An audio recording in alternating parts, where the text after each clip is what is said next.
Hi welcome to వాణి శ్రీరామ్ తెలుగు వంటలు pure veg.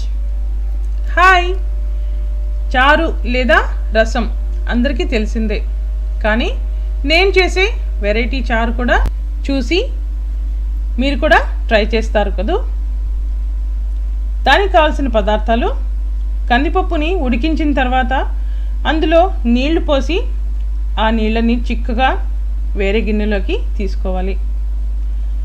Tomatoes, చింతపండు రసం తగినంత, ఉప్పు తగినంత, రసం పౌడరు, మిరియాల పొడి కొద్దిగా, కారం తగినంత, చక్కెర కొద్దిగా, కొత్తిమీర, కరివేపాకు, ఆవాలు, జీలకర్ర, ఇంగువ, నెయ్యి. ఇప్పుడు ఎలా తయారు చేసుకోవాలో చూడండి. ముందుగా ఆవాలు, ఇంగువని నెయ్యి వేసి పోపు వేసుకోవాలి. అందులో టమాటోని కూడా కట్ చేసి వేసి, చింతపండు రసము, ఉప్పు, కారం, మిరియాల పొడి, రసం పౌడరు, చక్కెరను కూడా వేసి కొద్దిగా నీళ్లు పోసి టొమాటోస్ ఉడికేంత వరకు ఉడకనివ్వాలి. అవి ఉడికిన తర్వాత అందులో కందిపప్పు నీళ్ళను కూడా వేసి బాగా ఉడకనివ్వాలి.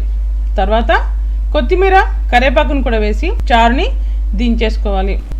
అంతే, రాయలసీమ వెరైటీ రసం రెడీ. మీరు కూడా ట్రై చేయండి. నా ఛానల్కి సబ్స్క్రైబ్ కూడా చేయండి. Thank you.